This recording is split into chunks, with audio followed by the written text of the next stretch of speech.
When a country is hit by a disaster that overwhelms its capacity, international assistance is vital. When the earthquake struck Ecuador, the EU Civil Protection Mechanism soon started coordinating the national civil protection response across its network of 34 countries. After the earthquake, Ecuador's authorities asked for international help, and the European mechanism immediately deployed its rescue teams. Spain arrived first. It was really fast. They were sent the following day. A team of 50 Spanish rescuers were deployed in the first crucial 72 hours after the main shock, when 80% of victims can still be found alive under the rubble. When we arrived at Porto Viejo, about 10 days after the quake, the emergency phase had ended and response had entered into a phase of technical assessment. We followed the Italian National Civil Protection Team operating under the umbrella of the EU Civil Protection Mechanism.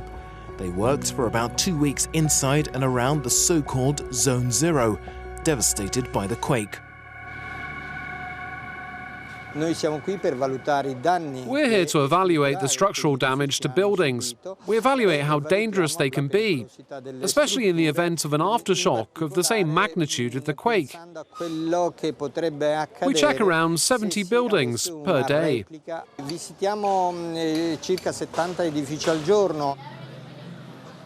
Around 500 buildings were checked in Porto Viejo. Most of them are classified yellow or red for serious damage or total condemnation. This building has already a red label. Why are you doing this inspection? We have to double-check in order to decide whether this building has to be demolished or not.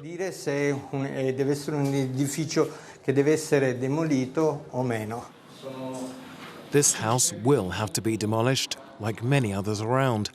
Hard to hear for the family who owns the place. My mother lived out of this rental. There's no money. We don't have enough money to rebuild all this. How can we do that? Same situation in Manta's no-go zone, where residents were allowed in turns into their homes to recover their belongings before demolition. I don't know what's going to happen to us. This was such a district. I think it was the best. This was the market.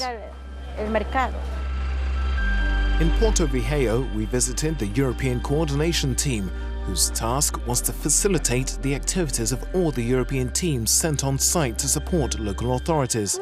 All the information on the quake is gathered here. And this is also the place where the response is planned, therefore what units will be sent and to where. The EU coordination team consists of 9 experts from 8 different countries. The Italian team has only been involved in structural engineering. The French team did structural engineering and water purification. Also, 3 British experts came to do structural engineering. The EU has released €1 million as initial humanitarian aid, channeled to provide life-saving support. Food and water distribution is an example.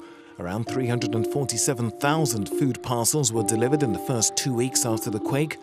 The army distributed 3-day food parcels in rural areas around Rocafuerte, coordinated by the World Food Programme. My house fell completely. I was left in the street. We're given food every 2 or 3 days.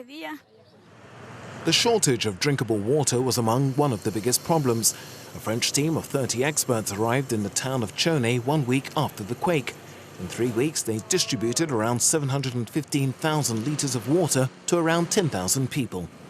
We can produce 70 cubic metres, and we distribute an average of 60 to 65 cubic metres per day to the population, either by them refilling, like behind me, or by direct delivery with our vehicles or tankers.